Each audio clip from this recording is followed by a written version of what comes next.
नमस्कार। Bihar civil court भर्ती परीक्षा का प्रैक्टिस सेट्स नंबर जो मैथ का होगा 9 आज हम लोग डिस्कस करेंगे। इससे पहले प्रैक्टिस सेट्स नंबर 1 से लेकर 8 तक मैथ का ऑलरेडी इस चैनल पे अपलोड किया जा चुका है, आप उसको देख सकते हैं। साथ ही साथ बिहार सिविल कोर्ट के लिए प्लेटफॉर्म ने 2 बुकें निकाली थी, एक का नाम प्लेटफॉर्म पब्लिकेशन का वॉल्यूम 1 और दूसरा वॉल्यूम 2 करके था। तो वॉल्यूम 1 का प्रैक्टिस सेट्स नंबर 1 से लेकर 19 तक इस चैनल पे अपलोड किया जा चुका है। साथ ही साथ वॉल्यूम 2 का प्लेटफॉर्म का ही प्रैक्टिस सेट्स नंबर 1 से लेकर 22 तक पूरी बुक इस चैनल पे अपलोड की जा चुकी है। इस वीडियो को देखने के बाद उन सबको भी आप देख सकते हैं और अपनी तैयारी को मजबूती दे सकते हैं। तो स्टार्ट करते हैं आज का क्वेश्चन नंबर 1। क्वेश्चन पहला क्या कह रहा है उसको पढ़ेंगे और समझेंगे। कहा गया यदि माध्यिका और बहुलक का अंतर 38 है तो माध्यिका और माध्य का अंतर बताइए। तो ध्यान रखिएगा, इन्होंने बोला है माध्यिका और माध्य का अंतर बताना है। तो माध्यिका और माध्य का अंतर 38 है, माध्यिका और बहुलक का अंतर 38 है। तो ध्यान रखिएगा, अगर मैं कहूँ माध्यिका यानी मीडियन माइनस मॉड की बात करूँ तो इन्होंने कहा है 38 है। इसका मतलब मॉड को इधर भेजूंगा तो मीडियन बराबर हो जाएगी, ये मीडियन इक्वल टू मैं क्या कर रहा हूँ, ये 38 को इधर भेज रहा हूँ, मॉड को इधर भेज रहा हूँ। तो यहाँ पे मॉड इक्वल टू हो जाएगी, आपकी जो वैल्यू होगी वो क्या हो जाएगी, मीडियन प्लस 38 बराबर हो जाएगी मॉड। और एक फॉर्मूला होता है मॉड निकालने का एक फार्मूला भी होता है 3 मीडियन माइनस 2 मीन। क्या होता है, 3 मीडियन माइनस 2 मीन। अब एक बात बताइए, यहाँ मॉड की वैल्यू है मीडियन प्लस 38, तो यहाँ पे आप देख सकते हैं ये मॉड बराबर है मीडियन प्लस 38। तो क्या मॉड के बदले में मीडियन प्लस 38 लिख सकते हैं? आप कहेंगे हाँ। तो ये मीडियन जब यहाँ पे अगर आप लिख रहे हैं, क्या लिख रहे हैं, यहाँ पे हम लिख रहे हैं मीडियन मॉड के बदले में मीडियन प्लस 38। क्या लिख रहे हैं, median plus 38 equal to 3 median minus 2 mean, यही लिखेंगे। एक बात बताइए, एक मीडियन इधर जाएगा तो 3 में से एक मीडियन माइनस होगा तो 2 मीडियन माइनस 2 मीन हो जाएगा और यहाँ पे 38 आ जाएगी। अब 2 को कॉमन ले लेंगे तो क्या आएगा, 38 डिवाइडेड बाई 2 इक्वल टू हो जाएगी मीडियन माइनस मीन हो जाएगा। तो यही पूछा था आपका माध्यिका और माध्य का अंतर, तो यहाँ पे आपका आ जाएगा 19। कितना आ जाएगा, 19। तो ऑप्शन नंबर सी अपना आंसर होगा। आइए अगले क्वेश्चन की तरफ बढ़ते हैं।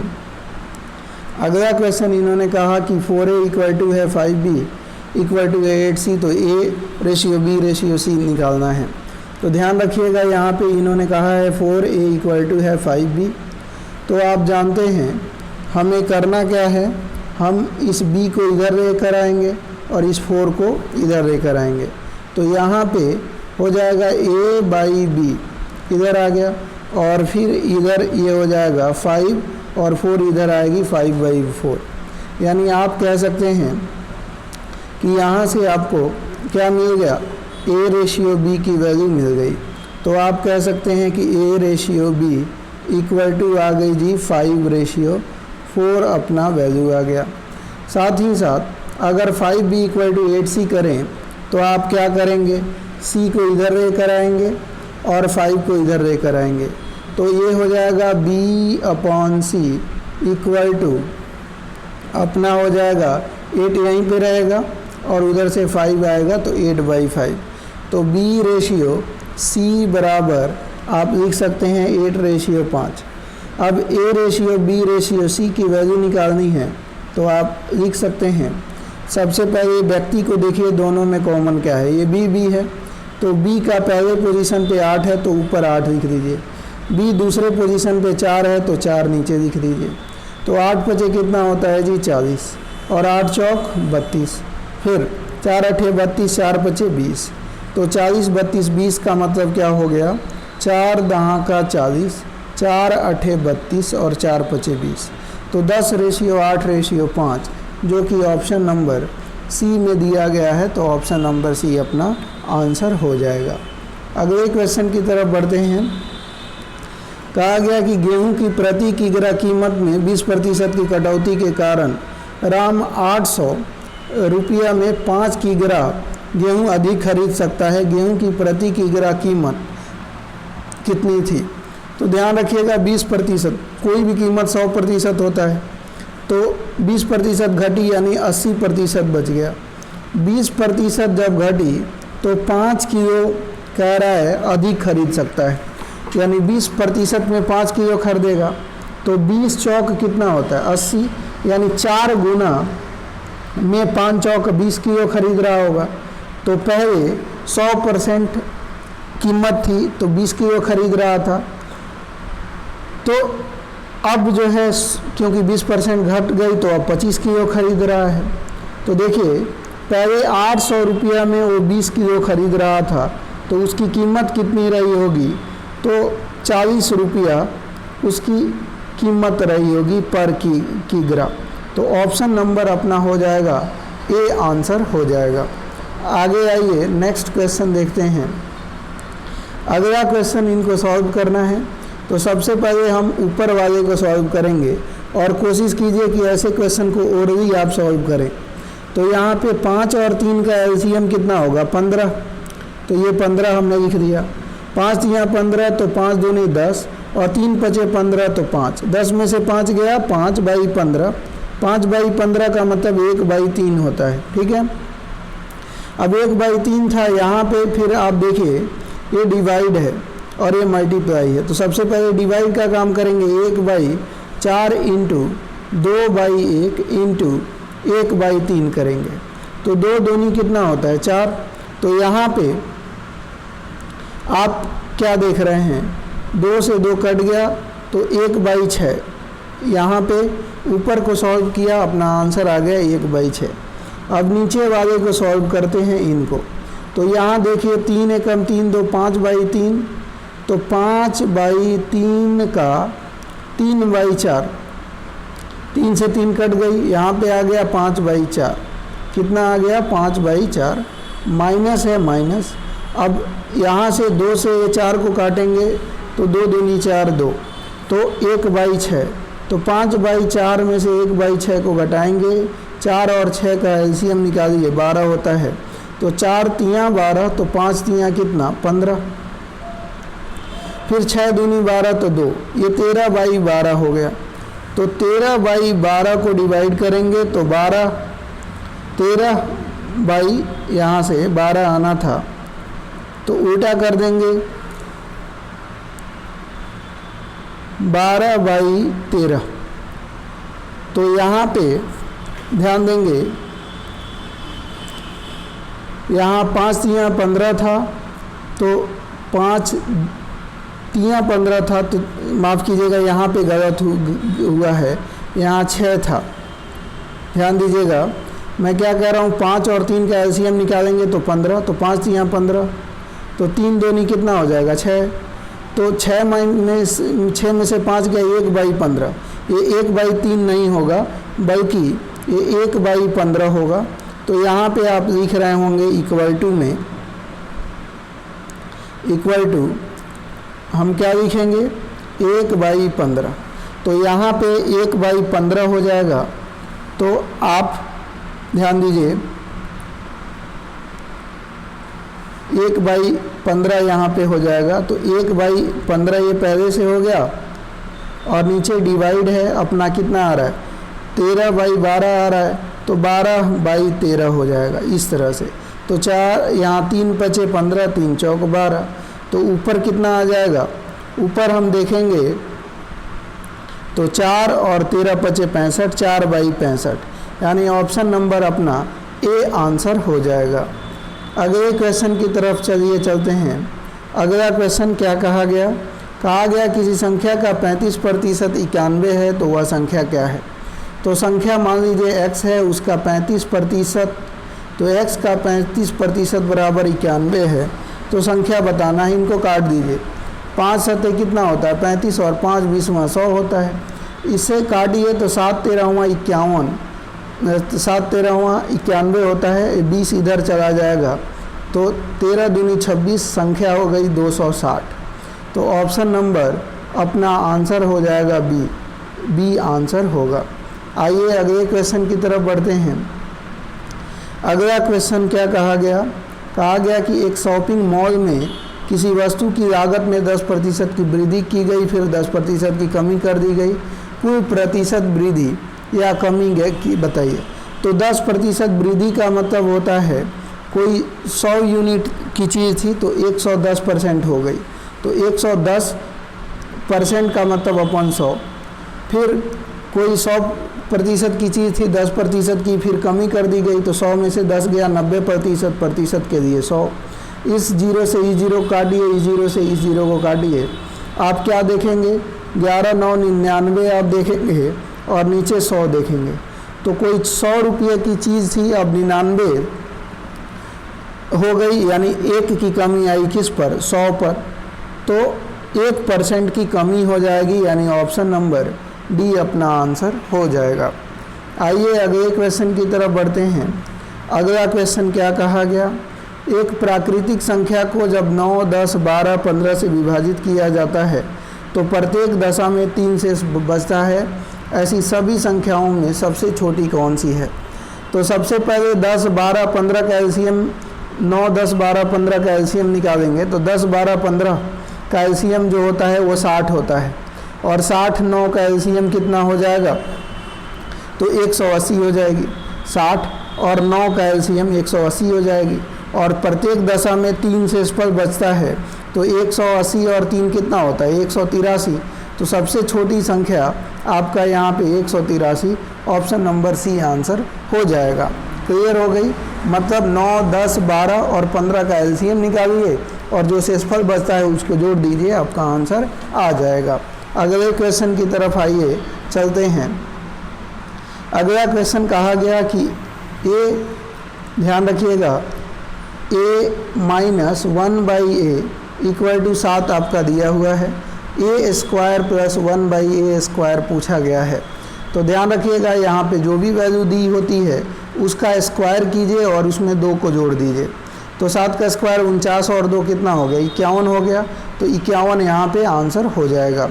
बाकी आपको बेसिक भी बता दे रहा हूँ, ये तो ट्रिक्स हो गया। अब बेसिक कैसे करेंगे उसको समझ लीजिए। यहाँ पे है ये दोनों तरफ हम क्या करेंगे, दोनों तरफ ध्यान रखिएगा, इधर भी और इधर भी, दोनों तरफ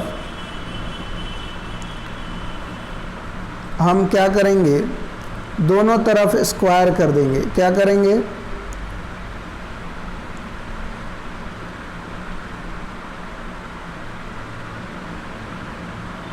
यहाँ पे दोनों तरफ हम स्क्वायर करेंगे, यानी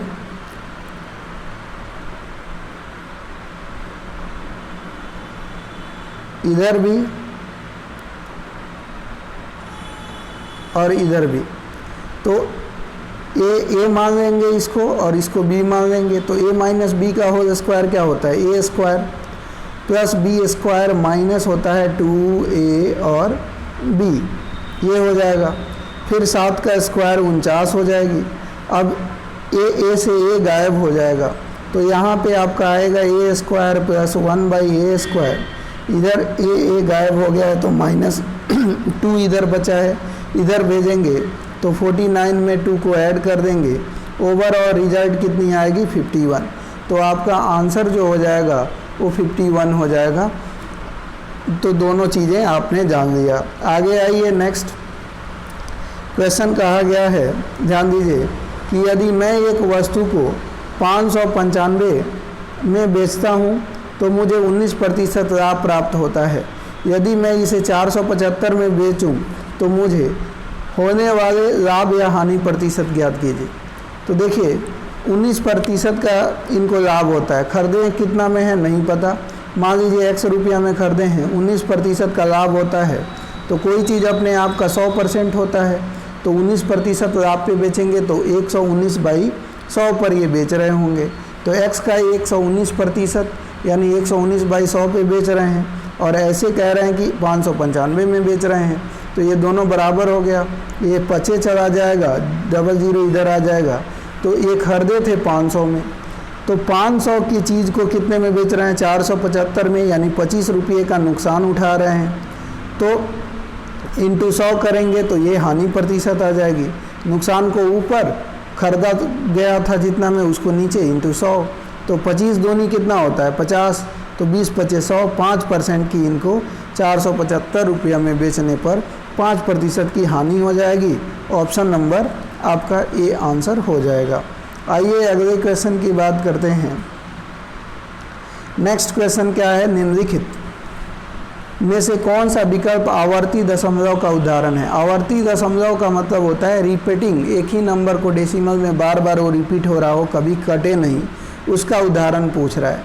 तो इनको आप देखेंगे तो 12 दूनी 24, 12 पचे 60, 5 दशमलव लगा के 5 चौक 20, तो 0.4, तो ये आवर्ती दशमलव नहीं है। दूसरे को देखेंगे तो 24 एकम 24 पचे 120, 1/5 का मतलब 0.2, ये भी आवर्ती नहीं है। यहाँ पे 6 चौका 24, 6 पचे 30, काट देंगे 0.8 आ जाएगा, ये भी आवर्ती नहीं है। तो बचा कौन सा, सी, ये आंसर हो जाएगी। बाकी आप इसको करके देख सकते हैं। यहाँ पे 3 8 24 होता है, 3 तीसवां 90 होता है, तो आप फिर 2 से काटिए, 2 चौका 8, 2 15वां, तो अगर 15 से इसको काटेंगे तो दशमलव आएगा, और 40 यहाँ पे, तो 15 दूनी 30, 10 आ जाएगी। फिर 15 छक्के 90 हो जाएगा, और फिर आपका 10 आ जाएगा, 15 छक्के 90, बार बार 6 ये रिपीट करेगा, तो इसलिए ऑप्शन नंबर अपना सी आंसर हो जाएगा। आइए अगले क्वेश्चन की तरफ बढ़ते हैं। अगला क्वेश्चन देखिए क्या बोला गया है, समझते हैं। कहा गया 21 प्रेक्षणों का माध्य 40 है, यदि 10 प्रेक्षणों में से प्रत्येक का मान 21 बढ़ा दिया जाए तो प्रेक्षणों का नया माध्य क्या होगा। तो देखिए 21 जब प्रेक्षण थे तो उनका माध्य था 40, यानी ओवरऑल ये 840 कुल इनका योग था, और 21 में प्रत्येक को 10 से बढ़ाया जा रहा है, तो 210 ये बढ़ जाएगा, यानी अब ये हो जाएगा 1050। तो अब नया माध्य पूछ रहा है, तो जितना कुल योग है और कुल प्रेक्षण है उससे भाग दे दीजिए कुल योग को कुल प्रेक्षण से, तो यहाँ पे 50 आ जाएगा। तो ऑप्शन नंबर डी हो जाएगा, नया प्रेक्षण का माध्य जो होगा वो 50 हो जाएगा। आइए अगले क्वेश्चन की तरफ चलते हैं। अगला क्वेश्चन क्या कह रहा है कि एक आयत की लंबाई और चौड़ाई का अनुपात 3:1 है, इसका परिमाप 96 मीटर है, तो आयत की लंबाई कितनी है। तो लंबाई को मान लिया जी 3x है, और चौड़ाई को मान लिया x है। परिमाप बराबर होता है 2 गुणा लंबाई प्लस चौड़ाई, बराबर दिया हुआ है 96, तो 2 इंटू लंबाई है 3x, चौड़ाई है x, बराबर 96। तो 2 और 3x और 1x कितना हो गया, 4x बराबर 96। तो 2 चौक कितना होता है, 8 होता है, तो 8 को इधर भेज देंगे तो उधर केवल और केवल आपका क्या बच जाएगा, x बच जाएगा। तो 8 एकम 8 दूनी 16, x की वैल्यू 12 आ जाएगी। तो लंबाई 3x था, तो 3 इंटू 12 कितना होता है, 36 होता है, तो 36 हमारा लंबाई हो जाएगा। चौड़ाई पूछता तो 12 हो जाती, तो यहाँ पे ऑप्शन नंबर सी आंसर होगा। आगे आइए नेक्स्ट क्वेश्चन देख लेते हैं। कहा गया कि एक लंब वृत्तीय शंकु की ऊंचाई और तिरछी ऊंचाई क्रमशः 24-25 सेंटीमीटर है, पाई का मान 22/7 मानते हुए शंकु का वक्र पृष्ठीय क्षेत्रफल बताइए। तो सबसे पहले शंकु देख लेते हैं होता क्या है। शंकु को हम जान लेते हैं, ये अपना मान लीजिए एक शंकु है, यहाँ पे ये देखते हैं तो ये अपनी ये वाली त्रिज्या हो जाती है, और ये उसका ऊंचाई कहलाता है, और ये होती है तिर्यक ऊंचाई, L से इसको रिप्रेजेंट करते हैं। तो यहाँ पे ध्यान रखिएगा, ये देखिए एक समकोण त्रिभुज बनता है, ये वाला को अगर देखेंगे तो ये समकोण त्रिभुज बनता है। और इसमें ट्रिपलेट आपको मैं कई बार बताता हूँ कि समकोण त्रिभुज जब देखिए तो ट्रिपलेट आपको याद आना चाहिए, 5 12 13 8 15 17 7 24 25 7 24 25 2 3 5, ठीक है, ये आपको ध्यान रखना है। तो यहाँ पे आप देखेंगे तो इसका कहा गया है ऊंचाई दिया हुआ है, ये हाइट जो दिया हुआ है ये कह रहे हैं कि 24 है, कितना है 24 है। और ये स्लैंट हाइट जो दिया हुआ है 25 दिया हुआ है, तो त्रिज्या कितनी हो जाएगी, त्रिज्या 7 हो जाएगी। तो त्रिज्या जब 7 हो जाएगी तो इन्होंने पूछा है कि शंकु का वक्र पृष्ठीय क्षेत्रफल, तो उसका फॉर्मूला होता है पाई आर एल। क्या होता है, पाई आर एल। तो पाई का मान 22/7 रख दीजिए, रेडियस 7 आ गई क्योंकि 7 24 25 ये ट्रिपलेट होता है। अगर ये 25 है और ये 24 है तो त्रिज्या 7 होना है, समकोण त्रिभुज की बात हो रही है। तो पाई का मतलब 22/7, आर का मतलब 7 है त्रिज्या, और तिर्यक जो है आपका लंबाई दिया हुआ है 25। तो 7 से 7 को काट दीजिए, 25 दूनी 50 और 25 दूनी 50 5 55, 550 सेंटीमीटर स्क्वायर आंसर हो जाएगा, यानी ऑप्शन नंबर डी अपना आंसर होगा। आइए आगे बढ़ते हैं, अगले क्वेश्चन की तरफ चलते हैं। अगला क्वेश्चन देखते हैं क्या है। अगला क्वेश्चन है जी, देखते हैं। अगला क्वेश्चन कहा गया है 2 अभाज्य संख्याओं ए और बी का एलसीएम क्या होगा। तो अभाज्य संख्याएं, जैसे 3 और 2 का अगर एलसीएम पूछा जाए, ये दोनों अभाज्य संख्या हैं। अभाज्य संख्या वो होती हैं जिनके केवल और केवल 2 फैक्टर होते हैं, एक और वह खुद की संख्या, एक और वह खुद की संख्या। तो ये 2 अभाज्य संख्याएं हैं, 2 और 3। तो इनका एलसीएम अगर आपसे कहूँ तो इनका गुणनफल जो होता है वही एलसीएम होता है अभाज्य संख्या का। तो 2 × 6 इनका गुणनफल हो जाएगा। तो ए एक अभाज्य संख्या है और बी भी एक अभाज्य संख्या है, ऐसा क्वेश्चन में कहा जा रहा है। तो दोनों अभाज्य संख्या हैं, तो इन अभाज्य संख्या का गुणनफल ए बी होगा जो कि एलसीएम हो जाएगा। तो ऑप्शन नंबर सी अपना आंसर हो जाएगा। आइए अगले क्वेश्चन की तरफ बढ़ते हैं।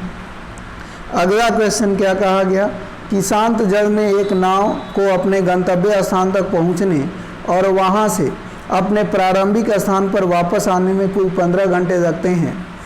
उसी यात्रा के लिए नदी में प्रवाह होने पर 16 घंटे आवश्यकता होती है। नाव और नदी की गति के बीच का अंतर 15 किलोमीटर प्रति घंटा है। तो प्रवाह की गति ज्ञात कीजिए।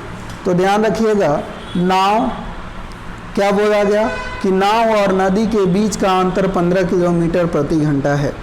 तो अगर हम मान लें कि शांत जल में नाव की चाल x है और धारा जो नदी की धारा है उसकी चाल y है, तो धारा की चाल को अगर शांत जल में नाव की चाल से घटाएंगे तो ये कह रहे हैं कि 15 किलोमीटर प्रति घंटा है। अब इन्होंने पूछा है कि नदी की प्रवाह या धारा की प्रवाह, तो वो 4 भी हो सकती है, 6 भी हो सकता है, 10 भी हो सकता है, 5 भी हो सकता है। तो चूंकि यहाँ पे 15 है तो हम पहले 5 लेकर देखेंगे, ऑप्शन मेथड से हम चूज करेंगे। हमने धारा की प्रवाह मान ली पहले 5, तो शांत जल में नाव की चाल, ये 5 इधर जाएगा, इधर आएगा, तो ये चूंकि माइनस में है इधर आएगा प्लस में हो जाएगा। तो अगर हम धारा की चाल मान लेते हैं 5 किलोमीटर प्रति घंटा, तो नाव की जो चाल शांत जल में होगी वो आ जाएगा 15 और 5 20 किलोमीटर प्रति घंटा। ठीक है, अब ये क्या 5 किलोमीटर प्रति घंटा सही है कि नहीं है, ये तो 4 भी हो सकता है, 6 भी हो सकता है और 10 भी हो सकता है। वो कैसे जज करेंगे? तो यहाँ पे देखिए, अगर हम इन्होंने कहा कि शांत जल में एक नाव को गंतव्य स्थान तक पहुँचने और वहाँ से फिर प्रारंभिक स्थान पर आने में कुछ 15 घंटे का समय लगता है। अब प्रारंभिक स्थान मान लीजिए यहाँ पे मान लेते हैं ए से बी तक इनको जाना है। कहाँ तक जाना है? ए से बी तक। तो इसकी डिस्टेंस को हम लोगों ने डी ही मान लिया। तो सबसे पहले नाव ए से बी तक जाएगी, डी डिस्टेंस को कवर करेगी और 20 किलोमीटर प्रति घंटा की चाल से वो चलेगी, क्योंकि इसमें धारा की बात नहीं हो रही है। फिर डी ही दूरी वापस आएगी और 20 किलोमीटर की रफ्तार से आएगी। तो ये कह रहे हैं 15 घंटा लग जाता है। ये दूरी बट्टा चाल बराबर समय, दूरी बट्टा चाल बराबर समय। तो यहाँ पे 2D/20 बराबर हो गई 15। 2D/20 बराबर कितना? 15। तो यहाँ से 10 ये हो गया तो 150। दूरी कितनी आ गई? 150। अगर दूरी 150 है तो धारा की दिशा में जाएंगे तो 20 किलोमीटर वो नाव का चाल है और 5 किलोमीटर धारा उसकी मदद करेगी। धारा की दिशा में 25 किलोमीटर प्रति घंटा। फिर धारा की विपरीत दिशा में आएंगे तो 20 में से 5 जाएगा 15। तो 25 छक्के 150 और 15 दहाँ का 150। तो धारा की दिशा में जाने पर 6 घंटा और विपरीत दिशा में आने पर 10 घंटा। तो जाने और आने में कुल लगा समय 16 घंटा, जो कि यहाँ पे दिया हुआ है। तो हमारा आंसर कौन सा हो जाएगा? ऑप्शन नंबर डी आंसर हो जाएगा। तो दोस्तों आज के वीडियो में इतना ही। उम्मीद है वीडियो पसंद आई होगी। वीडियो पसंद आई हो तो वीडियो को लाइक कर दीजिएगा। चैनल पे नए हैं तो सब्सक्राइब कीजिए। हम आपके लिए ऐसे इंपॉर्टेंट कंटेंट लाते रहेंगे। नमस्कार।